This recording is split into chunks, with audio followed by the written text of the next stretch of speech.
Happy Tuesday and welcome to News, Games, and more. We're starting off on a great note. I am Cindy Goodman. I'm joined today by Janet Garcia. What's up? Seth Macy. Hello. And Josh. I'm not frozen. I am moving around, but I can promise you I'm not frozen. Well, we believe you. We believe Thank you. I'm working on it. Despite what we're seeing, deep in thought.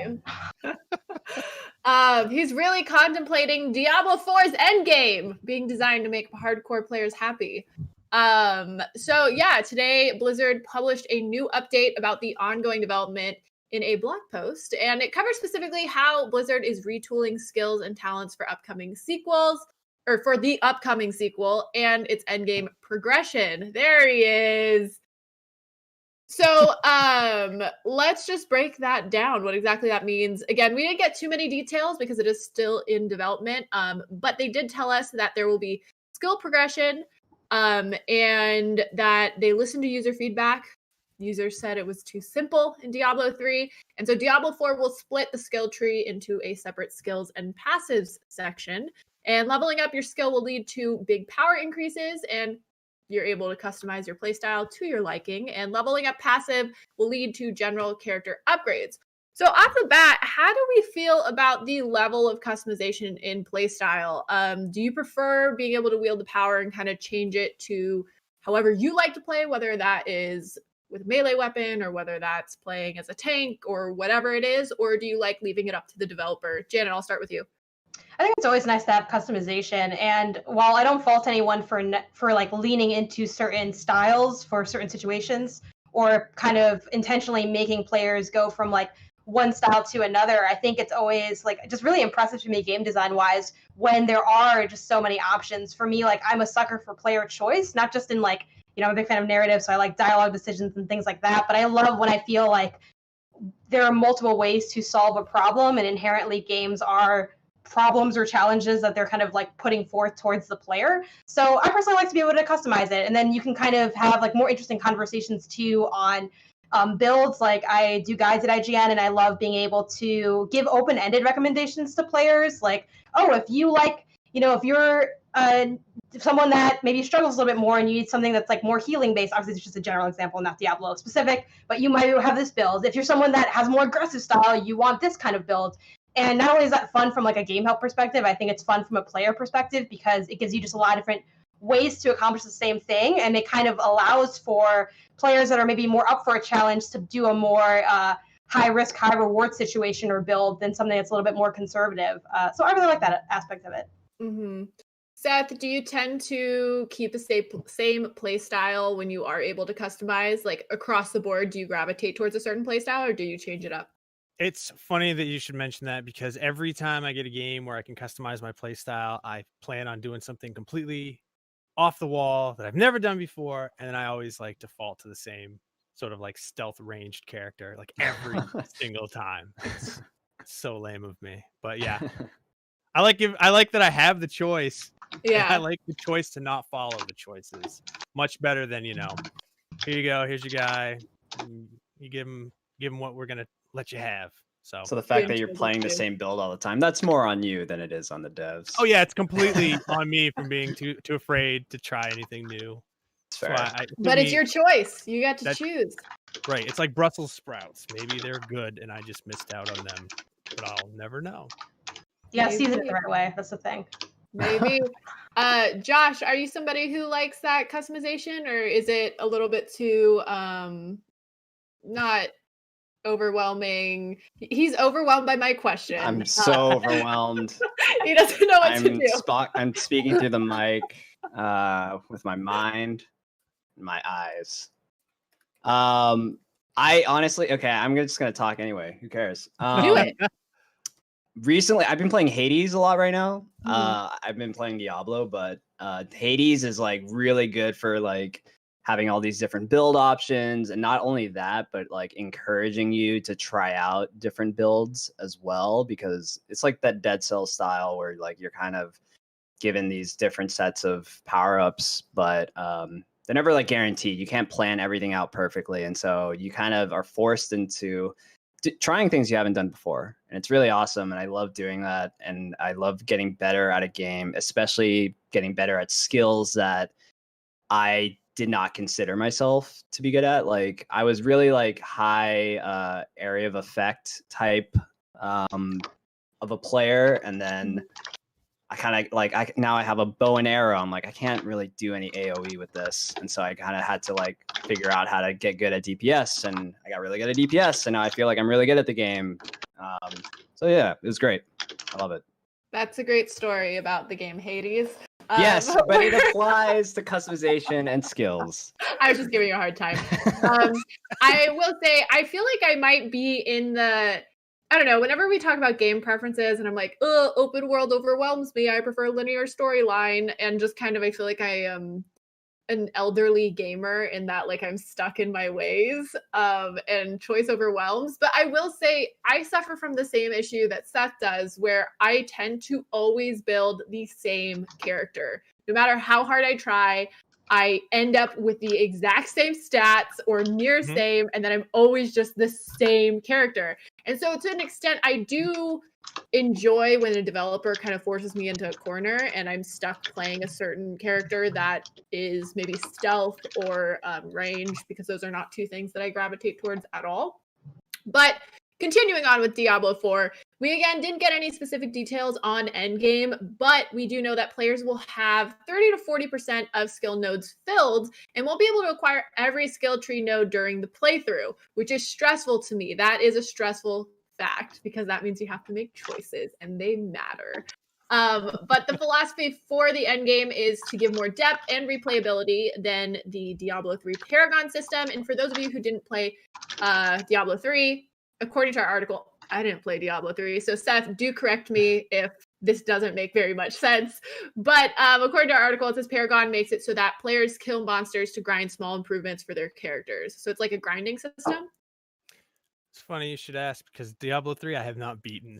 I very rarely beat video games. Oh, we're talking about Endgame. Dang it, you told me that, and I just went over here and stomped through the thing you told me. I mean, now everybody in chat's laughing at me, calling me a poser and saying I'm lame. I set you up. Really I specifically was like, hey, Seth should come in for Tom today. He's going to tell me, I know he doesn't finish video games, and I'm going to ask him about the endgame of Diablo 3.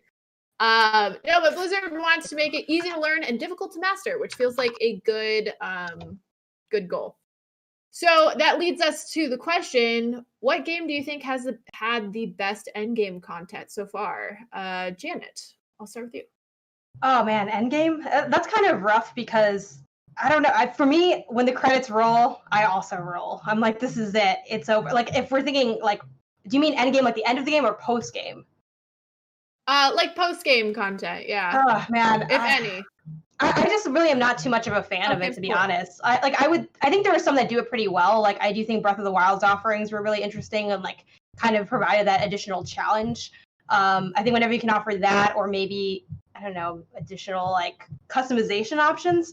But for me, if it's an ongoing game, I'm more inclined to stick around. If it's something that I'm enjoying, like I have played a lot of hours of Splatoon. I plan on living in Animal Crossing until the end of time, essentially. But the idea of kind of putting something down and then coming back to it, it sort of takes a lot to come back. I will say I really appreciate what Ed McMillan has done with The Binding of Isaac. Like, that just hit its, I think, 9-year anniversary today, and he's releasing, like, announced another expansion thing on Steam. I think that's really cool because there are those players that do those daily runs, and I think a game that offers variety already that can kind of add a new twist is usually when I'd say endgame stuff is the most beneficial. But if it's just kind of like an additional pack, like stacked onto the end of the campaign, I think it's a little bit less effective.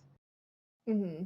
Seth, what about you? How do you feel about the best endgame content that you have yet to experience? Thinking this one over, and I have to say probably Borderlands 2 has the best endgame. Just even though I didn't take advantage of all of it, I know that like 7 years, like right up until Borderlands 3 came out, there's still a hugely active Borderlands 2 community, just like grinding out that endgame stuff, you know, farming weapons, getting all the rare, like the absolute most unbelievable loot drops. And yeah, that was, I mean, 7 years worth of endgame content, and for That's it to impressive. Still have like a hugely active community was, yeah.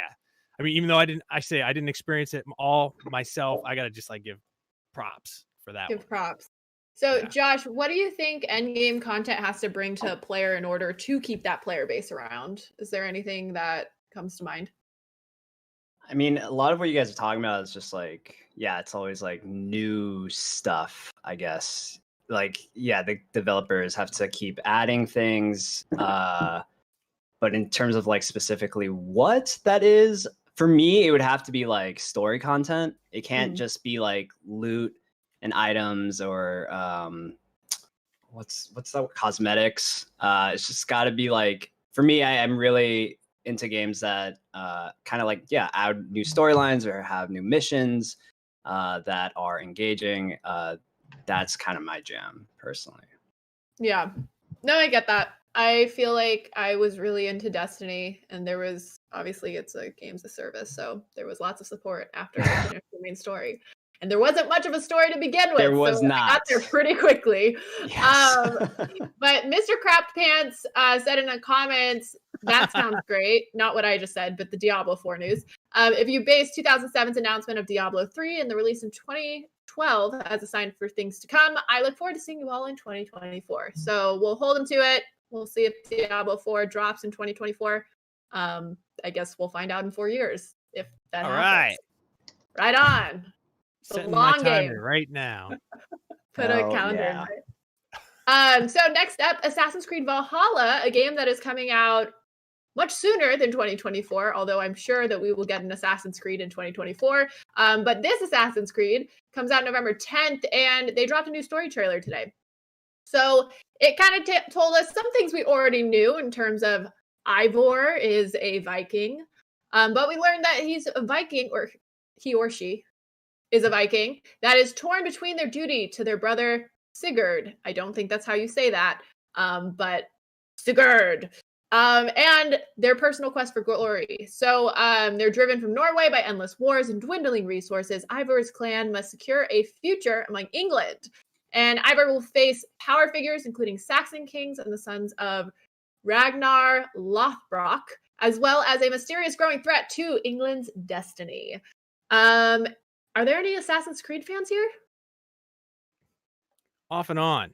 Off and on! We'll take some that! Of them, and some of them I'm like, Enthusiastic silence. Yes. Enthusiastic. Early Assassin's Creed fan. Black Flag is like one of my favorites. Okay, well, are you here? We'll start with you then, Josh. Are you interested at all in this game? If would you come back to the series? I'm like somewhat interested in the game. This trailer specifically did not sell me too much on it. It's honestly, for me, it was a little janky. Dialogue, like the dialogue stuff and the just animations. I was like, okay, but you know, a game's not all about that. I don't know. The Viking, like, if anything, I would have jumped into Odyssey, and I still never got around to that, honestly. So, gotcha. We'll see about this one. I'd have to see a lot more gameplay for this game first. Got it. Seth, how are you feeling about Valhalla? Yeah, I know I'm going to play it, but I'm not that excited about it. I don't know why. Vikings are cool, but are Vikings cool? Can we take a vote? Who thinks Vikings are cool? Raise your hand. It would appear that Vikings are not cool because Seth, even you that Vikings are cool, took like an extra 4 seconds to raise your hand after the vote.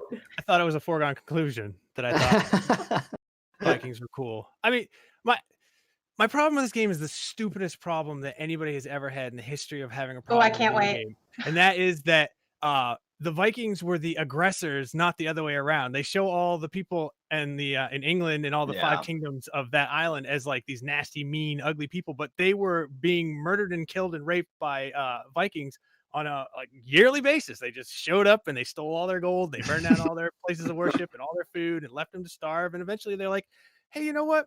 It's nice here. Let's stick around. We don't have to go back. And then, of course, eventually Viking culture and English culture sort of assimilated and became one and the same. Anyway, I could talk about Viking history. Very good book, The Sea Wolves. I highly recommend reading.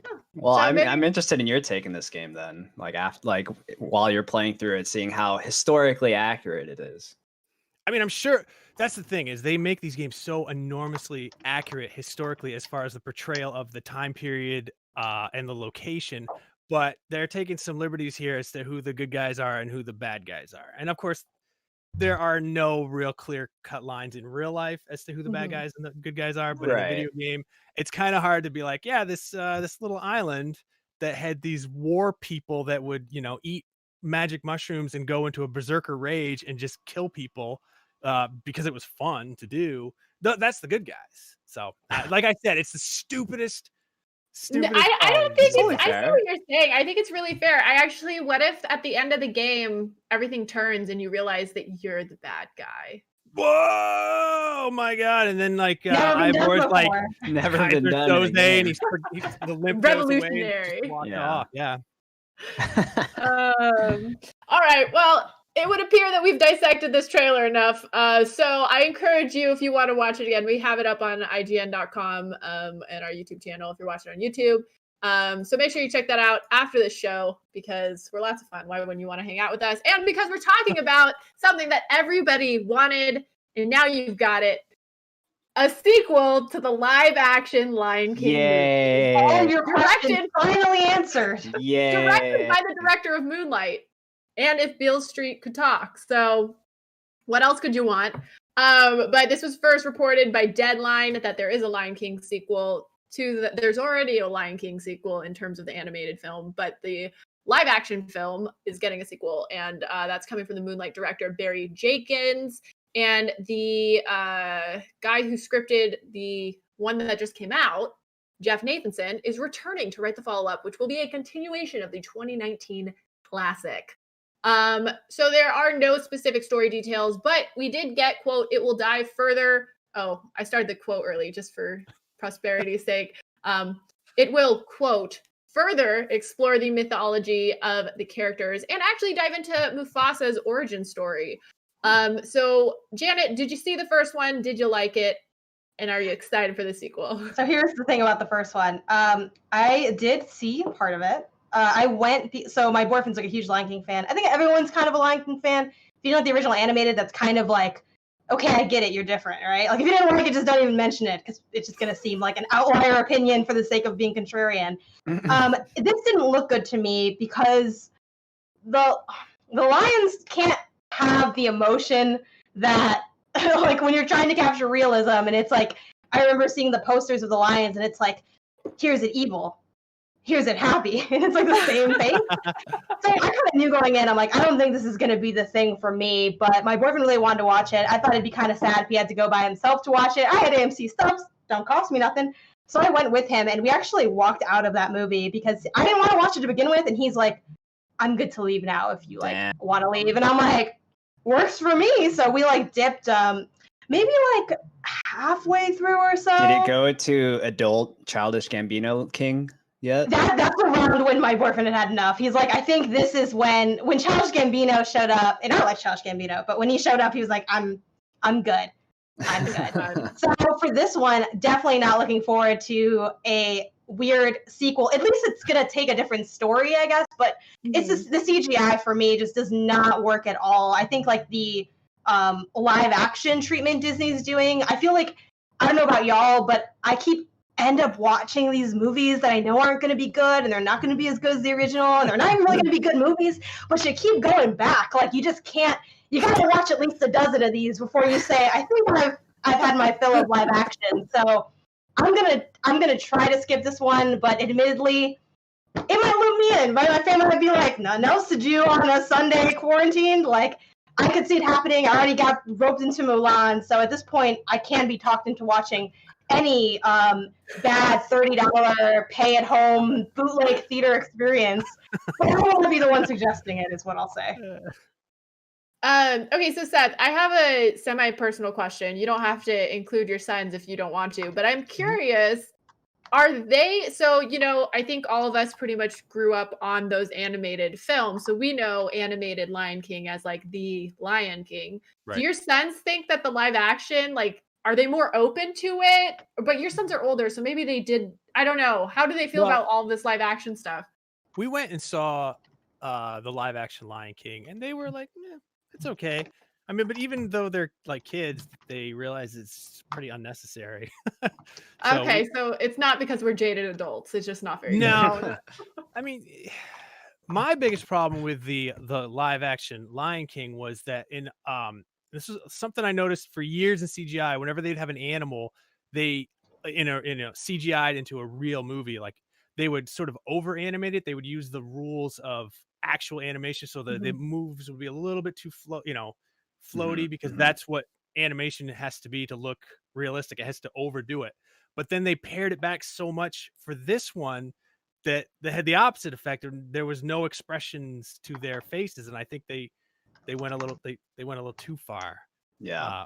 With the lack of emotion. So it didn't resonate the same way. That scene in the ravine, dude, it gives me goosebumps like every time. And I've seen that movie a million times. Yeah. So like Simba's like fear in Simba's face, like it's not a human face, but you can recognize it as fear. And like seeing it in like the live action version, it's like right. No, it's just like that dolly zoom that is like in the animated one. They didn't have that in the it's like the most whatever. It was the most effective shot in the whole movie, but so it didn't translate to the live action. So I actually am like, I have seen some of these live action adaptations, but after a certain point, I think that I don't want to see them because I don't want to give them more money, aka more of a reason to make these. So I didn't see this, even though I thought the cast sounded really great. So it didn't translate in terms of that ravine scene. No, I mean, in almost all the scenes, like I remember going into this one, I was watching and I'm like, it's all right, it's okay, all right. And then I was like waiting for the scene where Simba sees Mufasa in the clouds, because that scene's really emotional. That's like the big turning point in the movie. It's chills, like, yeah, you get chills. It's Simba, remember who you are. You are my son. And I'm just like, oh my God. And then it happens in the movie. And I don't think he's a cloud. I think he's stars. I don't remember. It was just so like such a letdown. And I was like, ah. And also, I mean, I also love Childish Gambino. I love Donald Glover, but he's not like a voice actor. That's the thing. I think a lot of this cast was like an amazing live action cast if you could see their face, but a lot of them aren't that great at voice acting, which is now that like after watching bad voice acting in Lion King, I can appreciate good voice acting. You know what I mean? Because like it's one thing to have the non-emotive faces, but then you need to like hear the emotion really well as well, like overdone almost, not to the point where it's like hammy, but like where you can actually create a connection with this animal that is not more of like human. A stage theater presentation than but they went like too like chill and like naturalistic. It was like, hey, it's me, Donald Glover, like Timon, what's up? Like, and I'm like, Donald Glover just didn't work there, I guess, for anybody. Like, I think one of the issues too is that like it might not even be so much. I'm not really a voice acting expert. Like, I can't. You have to be kind of really either really good or really bad for me to notice or pick up on it.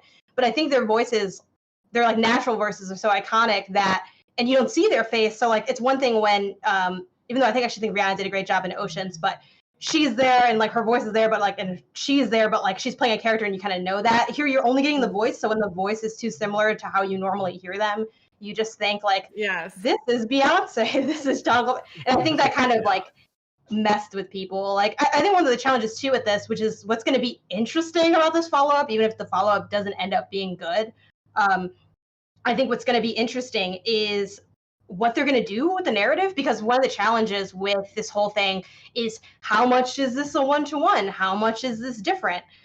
Are we like, what shots, kind of like what Seth was saying, what shots are going to be replicated? What are going to be new? At the very least, they won't have the baggage of the prior film, but I think just the whole idea of a live action, not live action because you can't have the lines just in the zoo Lion King, just doesn't really work because it still is tethered to those problems. So I'm glad you brought up like what will this sequel actually be. So they did say that it'll dive into Mufasa's origin story, which I do think is interesting because I don't know. Does anybody have any ideas of how a very hyper realistic lion's origin story can really, no, hit us in the feels? I love how it's the mythology, like this big lore dump. All lions kind of have the same origin story. How dare you? I mean, it feels maybe like a Godfather Part 2 thing, where they kind of like Oh. parallel Mufasa's origin with like Yeah. Simba trying to be a king. Like that could be kind of cool, but almost always prequels are a letdown and not good. Yeah, I mean, I think wonder how they're gonna get like they made up $1.6 billion on this live action remake. It's a huge amount of money, and it's like, okay, a lot of it may be attributed to the original story though, so I don't know how much like attention or how many people are going to watch a story they're not familiar with, you know what I mean? Well, I think it will be a Godfather 2 situation, because they do say that it is a sequel leading off of the end of the last film, so it's a continuation, but it will also dive into Mufasa's origin. The fact that y'all had immediately gone to this comparison. Yeah. Someone write this article, please. Predicting The Lion King Part 2 as The Godfather Part 2. There we go. I mean, I'm on board 1,000,000%. Yeah, Kiss they the could sky. do I knew it was you. that. Zazu, I knew it was you. Oh, that'd be so sad. Imagine if Simba had to kill Zazu. God. Damn. I would be. Would you be sad if you, even in the state of the live action, you think? I think Zazu is one of the best characters in the live action. Like That's from true. the half of it John that I Oliver, watched. yeah, John Oliver did really, awesome he went on off. that role. Yeah, he was good in that. For sure. Okay, I'm glad. I hear that there's one good performance in this film. On that note, maybe if they could have paradox-free time travel, they would change a few things. And thanks to a physics student, it was proven that that is possible, theoretically. So there was a student physicist that has shown mathematically that paradox-free time travel is theoretically possible. And so basically what paradox-free means is that if someone did travel time, the butterfly effect might not be inevitable, but it doesn't mean that there wouldn't be unintended consequences. So you couldn't just travel back in time and do whatever you want and not expect there to be issues. But it won't be as like butterfly effecty. And so they gave the example of a paradox, the grandfather paradox, where a time traveler could kill her own grandfather and thus prevent her own birth, leading to a logical inconsistency. But these two, I skipped over. That's so rude of me. Genuinely it is, because these two people are obviously very smart and probably worked very hard on this. So the peer-reviewed paper was published in Classical and Quantum Gravity. It was a University of Queensland student, Jermaine Tobar, who collaborated with the university's physics professor, Fabio Costa, and they're the two who mathematically discovered this. But so anyways, they gave an example of that grandfather paradox and basically showed through math that that isn't true, and that you could exert free will and not create these situations where you wouldn't exist anymore.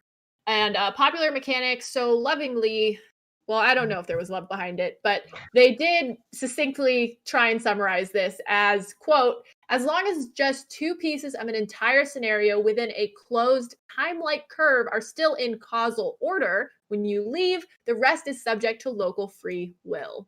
Of course, obviously. How did we not think of that ourselves? Put it like that. What does that mean?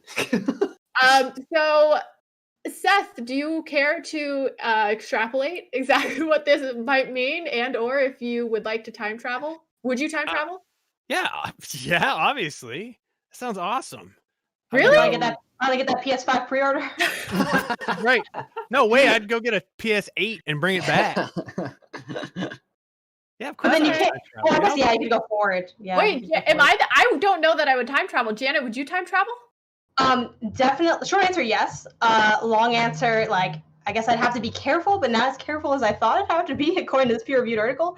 Right. I feel like there's just countless financial benefits to time travel. But then, I'm curious if we did have time travel in real life, where you could be like, I probably couldn't afford time travel, because I'm guessing it'd just be like the hyper elite, like using like an Uber Black, it'd be like that level, but like more. Time travel. More than an Uber Black. Maybe like if you were broke, you could time travel over like a few That's hours. the twist. Well, All the rich people were poor before they time traveled. So they already time travel. So are we gonna be the rich people? Hell yeah! Like this could work out.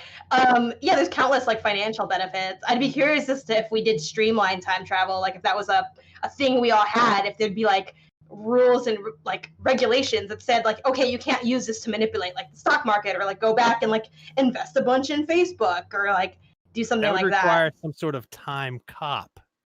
Oh man, what people have been asking for is more police presence. That's actually been. So I will say though, in that scenario, if a bunch of people are time traveling, it does, according to popular mechanics, according to referencing the paper, that there are only two pieces of the entire scenario. Wait. Oh, only two pieces of the entire scenario need to be in causal order. Yeah, I still don't know what that means. I think that means in the order of events that it occurred. That's how I'm interpreting it. So as long as two events still occur.